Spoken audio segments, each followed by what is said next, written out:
Welcome back to From the Bridge. It's your Captain Rick Jones speaking to you from the Bohicket River off Wadmalaw Island, South Carolina.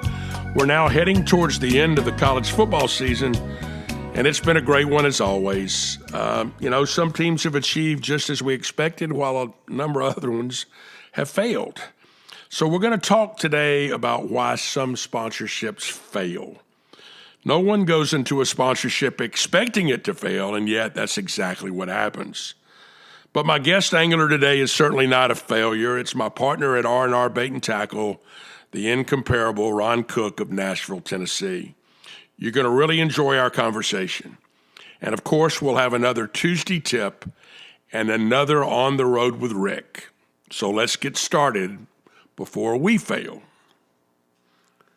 So why, with the very best of intentions, do some sponsorships fail?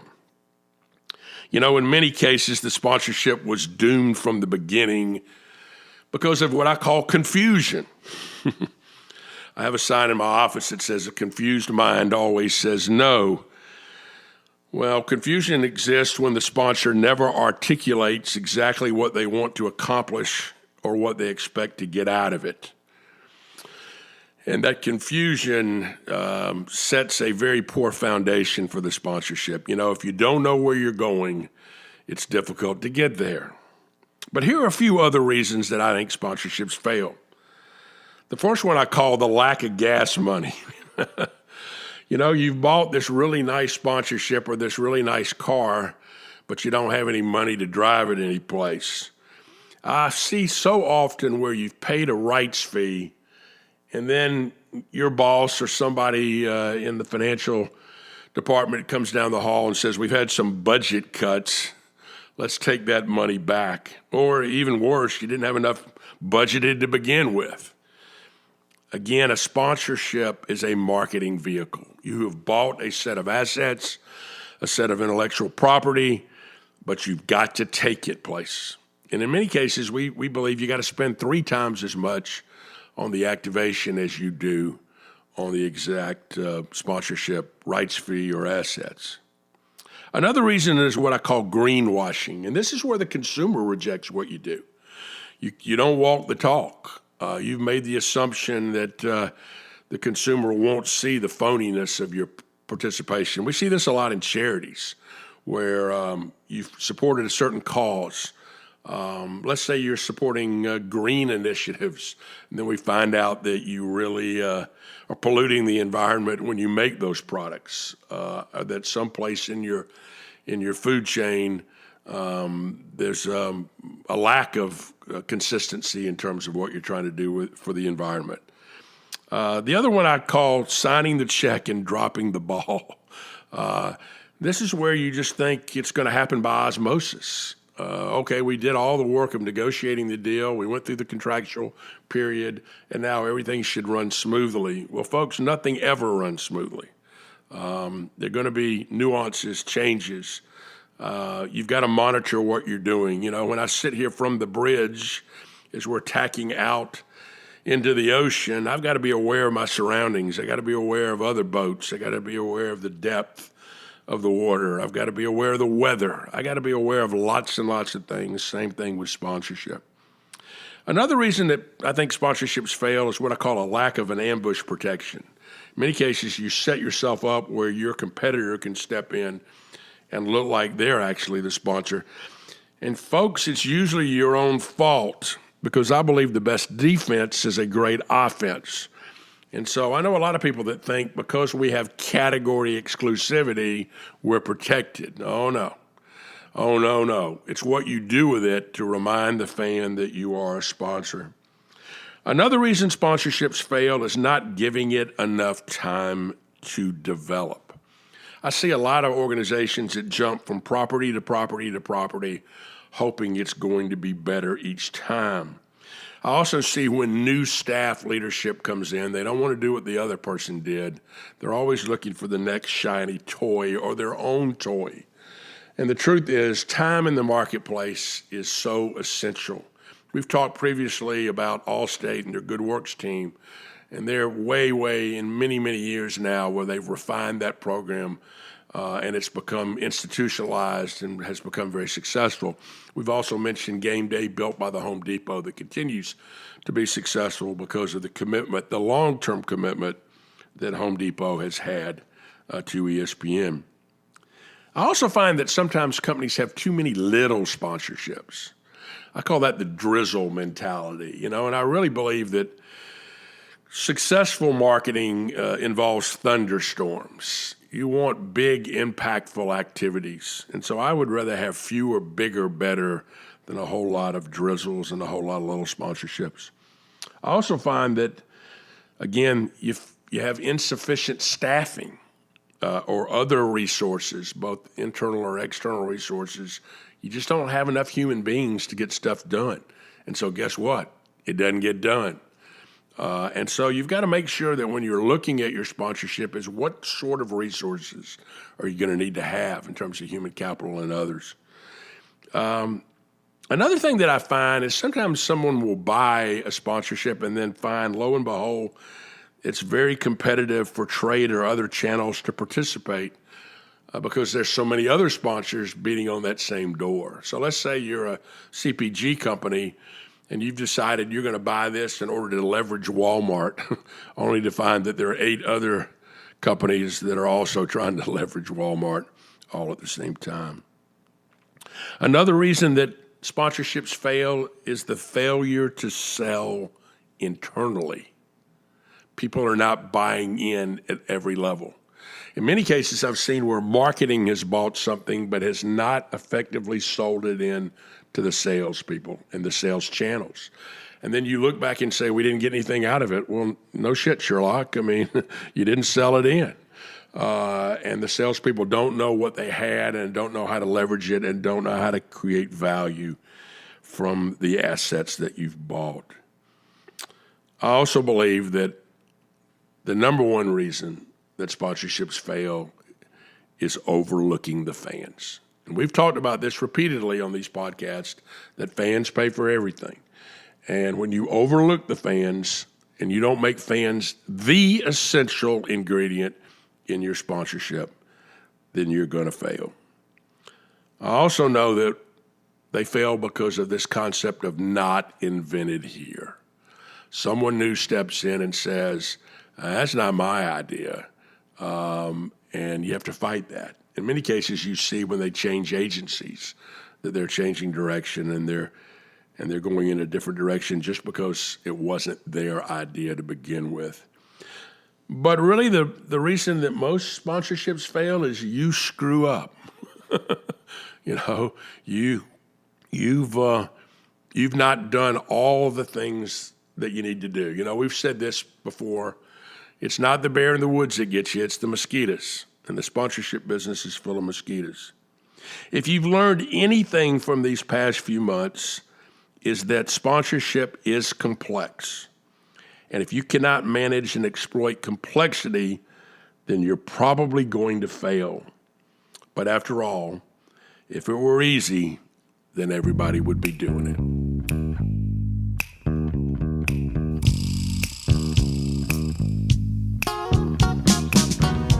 Now it's time for today's Tuesday tip. We've talked a lot about failure today, but failure is rarely fatal. In fact, failure gets you one step closer to success. Real failure is when you fail and you don't learn anything from it. Now, for my friends who never fail, my guess is that you punch way below your weight and never take the kind of risks that lead to real success. And that, my friends, really is fatal failure.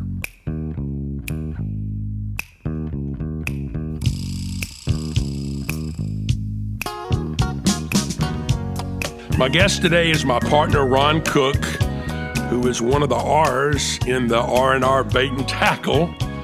So let's all welcome Ron to the bridge. Hey, partner, it's great to have you with us today from the bridge. Thank you, pal. I've been looking forward to this. Well, let's start a little bit with your background. You live in arguably the fastest growing city in America, Nashville, Tennessee. I tell everybody that the state bird is the crane, because every time I come to Nashville, there are hundreds of cranes building something. But you're a native bird. I'm a native bird. I'm a rare bird, that's for sure. And there are not many of those in there. So you grew up in Nashville. I guess you've seen some changes. Yes. Where I'm living now used to be in the woods in the country. Well, let's talk about your dad and David Lipscomb, because those were two huge influences on your life and how you got started. My dad was a minister all of my life, and his dream in life was to be on the faculty at David Lipscomb College. And back in '65, he started as an English teacher, and then did in a couple of years to dean of students at Lipscomb. And he and my mom worked at Lipscomb until they retired. My dad was dean of students, and then mom and dad together ran the college bookstore. So they are, they're just Lipscomb natives through and through. And as a result of that, I didn't have much choice about where to go to school, but I went to high school and college at Lipscomb here in Nashville. I had a buddy that had an only daughter, and he called her into his study right at her senior year in high school, and he said, "Honey, you can go to any school in America you want to go to, but if you go to Ole Miss, I'll pay for it." So I think you were in one of those situations where... Definitely in one of those situations, yeah. All right, but you go to Lipscomb, but you were an Alabama fan and have been an Alabama fan.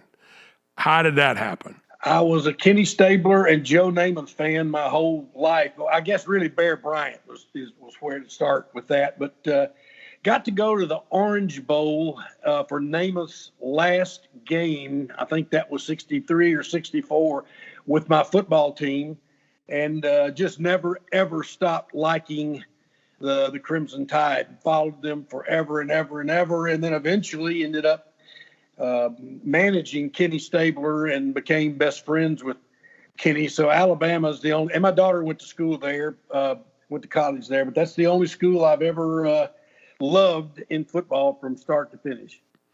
Well, let's talk about Kenny Stabler, and let's lead that as a lead into your work with a great bunch of legendary NFL quarterbacks with the Quarterback Legends.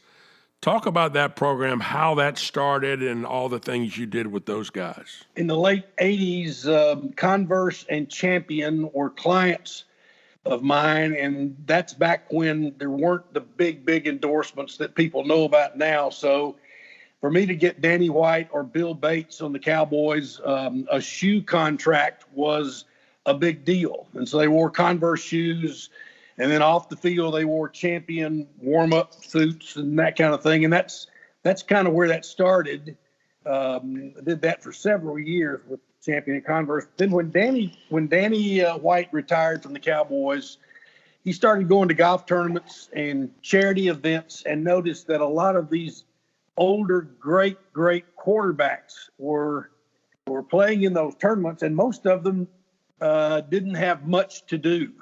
If you think about it, all those guys that played at the level they played from junior high through pro, that's all they knew was football. So a lot of them were not trained in any other vocation whatsoever. So Danny said, "Cook, if you'll run the business, I'll get all these great quarterbacks together, and let's try to help them find speaking engagements and get paid for going to card shows, and see if we can't create some income for those guys." And we did just that. We had 32 of the biggest names that ever played the game, including Johnny Unitas and Bart Starr and Archie Manning, and those guys that were just the very biggest. And we did just that. We put them into card shows, autograph shows where they got paid.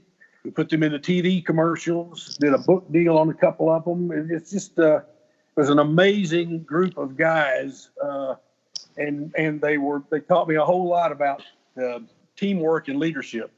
Well, think about those guys. They really didn't make a whole lot of money as professional athletes. I mean, nothing like today. I mean, many of these guys had, Roger Staubach even, in that era, he built a commercial real estate business to make a living because he couldn't make a living as the quarterback for America's team. And so the things that you got for these guys were very, very worthwhile. Exactly. It really was. Now, our mutual buddy, Todd Rodermill, was out at Gaylord at the time, and you were able to bring in a kind of a convention of these guys. Talk about that story. Yeah. Todd Rodermill and Eric Opron, who were at that time at Gaylord Opryland Hotel. They were both in sales and marketing.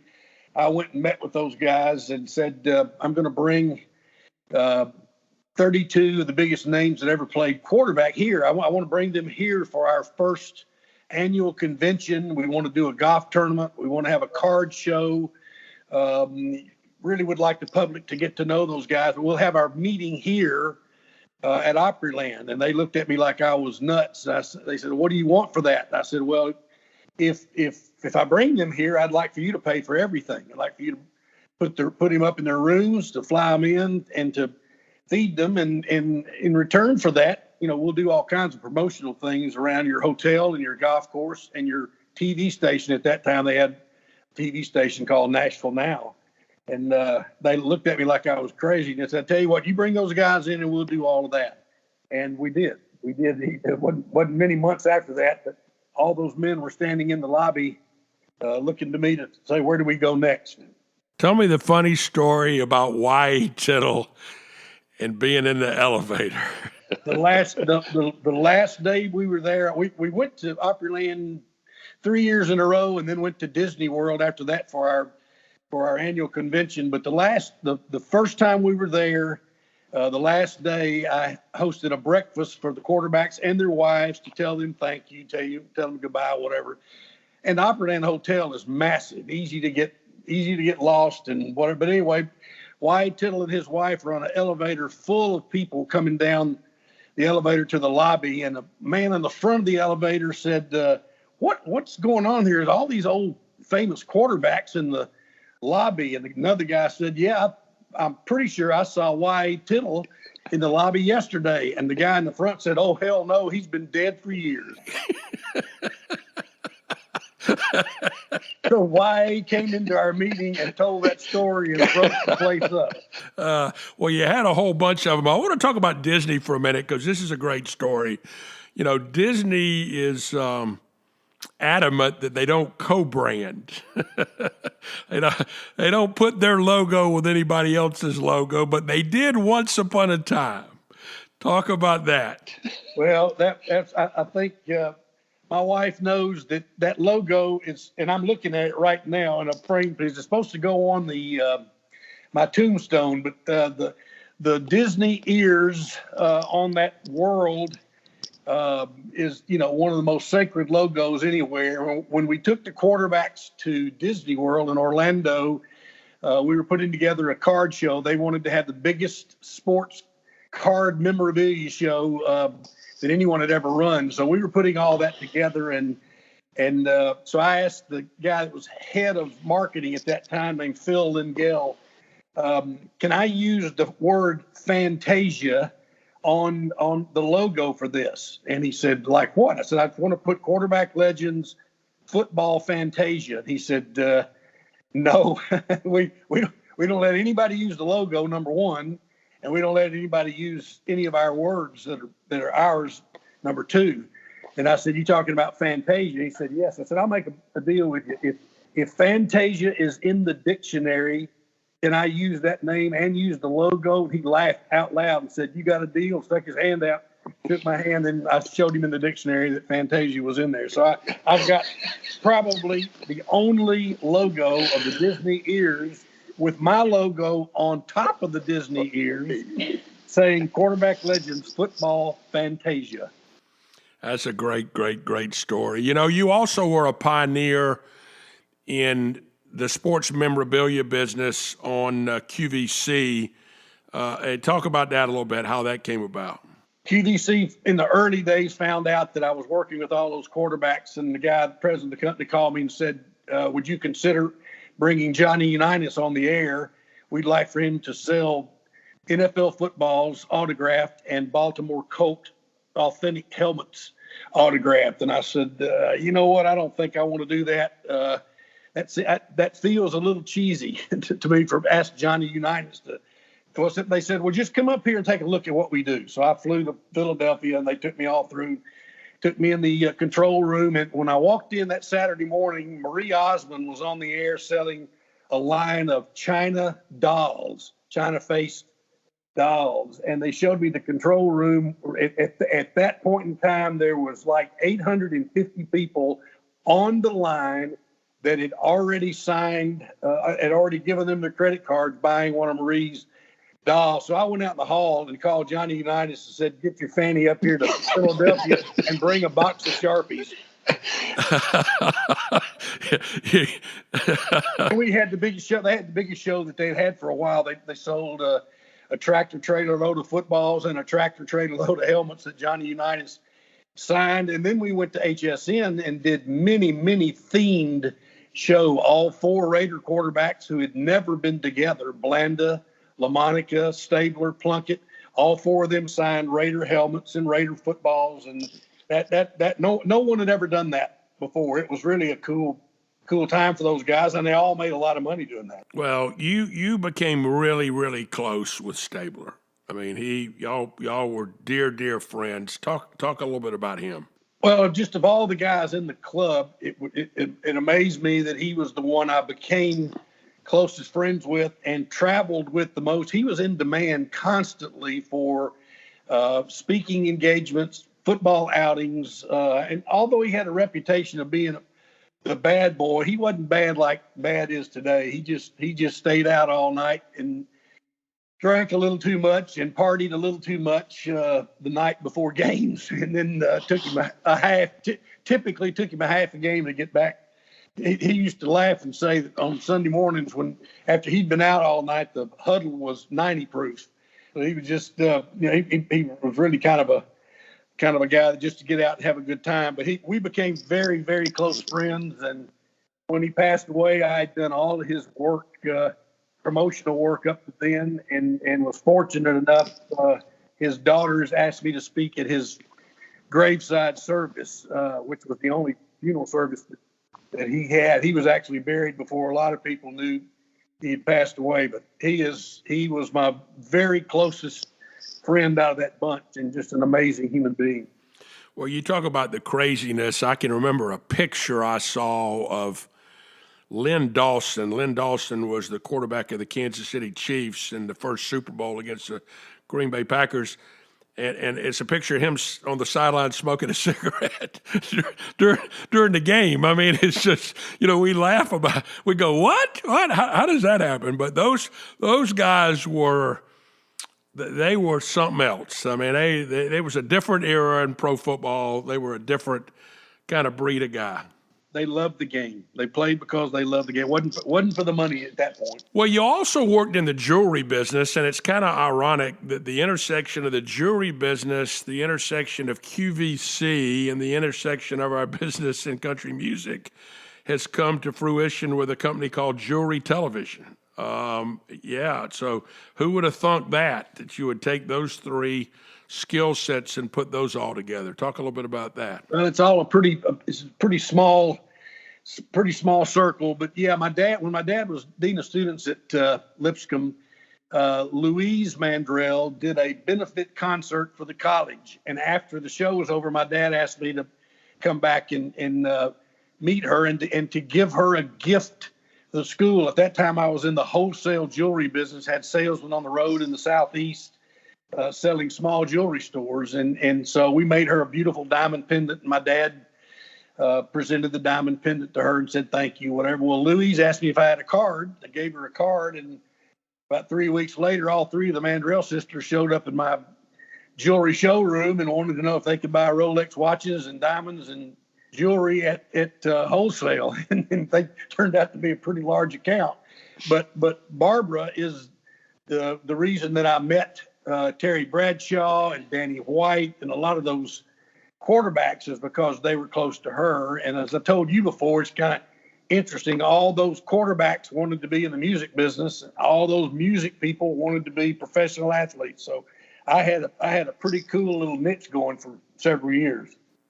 Well, let's talk about music for a minute. Our business we have together, R&R Bait and Tackle, our tagline is "Music is the hook." Let's talk about the music industry. Let's talk about where country music's going, and this explosion of people wanting to be part of music. That I guess the introduction to the Mandrell family was my first look at that business, and understanding that, like I did for the quarterbacks, I thought I could also sell sponsorships and or product endorsements for people in the music business, and that turned out to be just that. And they were a little behind the times in that type thing. Country music in the 80s wasn't anything like it is now. So any help they could get with tour support, or we put the very first music video with a paid corporate sponsor together back in the early 80s. We did a music video with Sony Records, RCA Sony at that time, and got RC Cola to pay for the entire video just to have RC Cola product placement throughout the music video. And we got a ton of interest in that entire thing. As a matter of fact, we caused a stink because MTV wouldn't play our video because it featured RC Cola, and they were a Coca-Cola account. But we still kind of got started in product placement with that music video. Well, the music industry continues to grow. I'm amazed at the CMA Festival, how big it's been, how many people come to the Grand Ole Opry, how many people come to the Country Music Hall of Fame, how many people line up to go to the Bluebird. It looks like it hadn't plateaued at all. It continues to grow. Oh, no, it's not plateaued at all. It's changed. It's changed in many ways, but the fan base is rabid, and the people that come here to see the city, music is the spark. I mean, it's the spark, and it is the hook. I mean, it is the hook that brings fans out, brings corporations out that are interested in tying to country music in some ways. It's still a great, clean American music genre. Well, let's switch gears in our final part of our discussion and talk about your book. You wrote a book called Starting Over with God, focusing on what some of your quarterbacks call the big guy, which I think is a great way to refer to God, the big guy. Tell me about that book, why you wrote it, and some of the things you did to influence other people with it. Thank you. That actually is a wonderful thing that I had experience in doing. Kenny Stabler, again, is behind that. Kenny and I were flying to Oakland for a speaking engagement, and Kenny tapped me on the shoulder in flight and said, "Hey, Cooker, what do you think about the big guy?" And I said, "The big guy?" And he said, "Yeah, what do you think about the big guy?" I thought he was talking about John Madden for a minute. And he said, I said, "You talking about God?" And he said, "Yeah." I said, "Why are you asking me that?" He said, "You seem like you've got a different take on the big guy." And I said, "Well, I do." I said, "I'm not much of a fan of organized religion, but I'm a huge fan of the presence of God, the bigness of God." And Kenny said, "Talk to me about that." So we talked for 4 hours about that. And I found that Kenny, like a lot of people, was very curious about God, but was fairly turned off about organized religion. And so I spent the next 2 years of my life on airplanes with these quarterbacks, asking other people that I didn't know, "What do you think about the big guy?" And Rick, the most startling revelation in all that was everybody wanted to talk about their perception of God. And the only bad experiences most people had was something to do with man-made organized religion. So I wrote a book about that and just challenged people that actually before 9/11, my book written in 98, it's called Ground Zero, Starting All Over Again with God. And the premise was, if you could take away everything your parents told you and everything in your upbringing that you knew about God, and started from scratch, what would you say? So we would say, who are you? who are God and who are you and God together. And it was a wonderful experience. We got to speak all over the country and sell a few books at the same time. Well, my mama tells a great story, and I was raised a Southern Baptist, and she was a good Baptist lady. I used to ask my mama, I said, because the Baptists tended to be a little sexist, and I would say, Mom, how do you stay in the Baptist church? And she would laugh and say, because they need me. And I always liked that line. But she told this story of, in the Baptist church, a lot of times a guy that's raised in the church will go to seminary, and when it's time to be ordained, he'll come back to his little home church, and they'll do what they call the laying of the hands on him. And so this kid that was raised in the church in Toccoa, Georgia, came back out of seminary, and the senior pastor did the ordination, and then the senior pastor turned to the young man and said, Tom, I got some good news and some bad news for you. He said, the good news is you get to do the Lord's work. The bad news is you got to work with the Lord's people. And I think that kind of sums up life and a lot of stuff with what we do. Well, listen, pal, I appreciate you being with us today. It's been a lot of fun, and thanks for being with us from the bridge. You got it. Enjoyed every minute of it.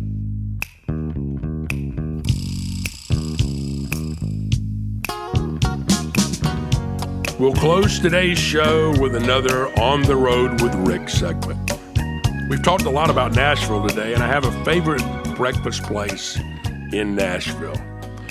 Now, for those that know me, they know that breakfast is my very favorite meal. And I don't like continental breakfast. I mean, I like real breakfast, real Southern breakfast with everything.